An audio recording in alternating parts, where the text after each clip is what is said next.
There's a place where darkness reigns.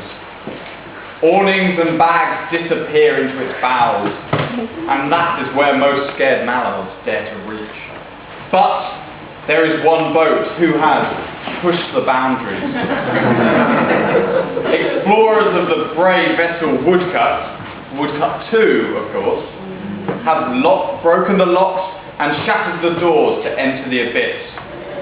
Bronze flies, sponges and buckets drop from their lowly dwellings as Daredevil Simon peers into the depths of the craft for the first time since the ancient ancestors locked it for all of history.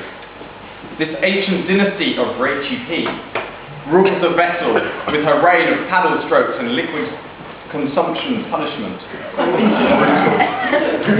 Anyway, let's hear from our first explorer, Simon. Day 111, Monsters the Hamster.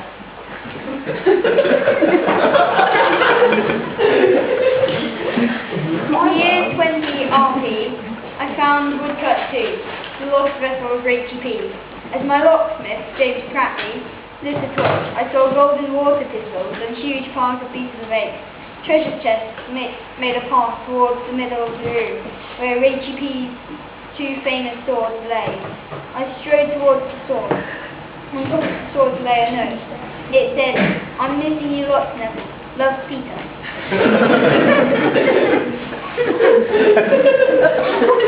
What's Neville? I thought. Suddenly, the door slammed shut behind me, confusing the electrical circuits of the torch, plunging the room into darkness.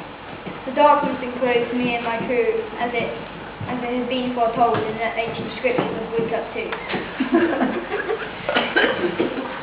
The only way out was to stick a finger out of the keyhole and use the sheer strength of one finger to open the door.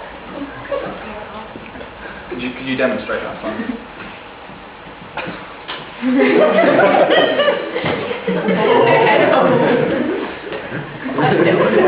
I only went into I only kind of like half into the cupboard and I was stuck. So it wasn't very fun. We was there for about an hour, like trying to work like that by that, like the nails.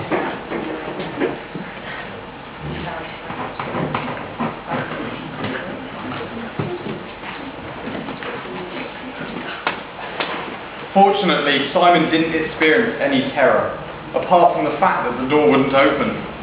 He and the crew inside found a passageway hidden in the wall by a small door which led outside. When they found the door, Simon thought, "If we can get out, then we can get the treasure outside." the first thing to leave the room was the silk sail cover, the awning. When it left the main chamber, a curse was put on it, and everything inside it. The curse was that whatever type of weather, the cursed one would stay dry. A storm started over the locker, signifying this curse. When the curse was discovered, Jane said, "We should put the sail cover back and leave the boat in peace. It's not to be disturbed." And so the silk sail cover was returned, the storm stopped and the curse was lifted, and the locker of Rachy P was shrouded in mystery and legend once again. Or so it would seem. Hundreds of years later, a man named Zach led a team into the boat once again. He did the same thing, except he didn't notice the massive storm above him. He and the rest of his crew were killed by the storm on their way home. So beware of the locker of Rachy P.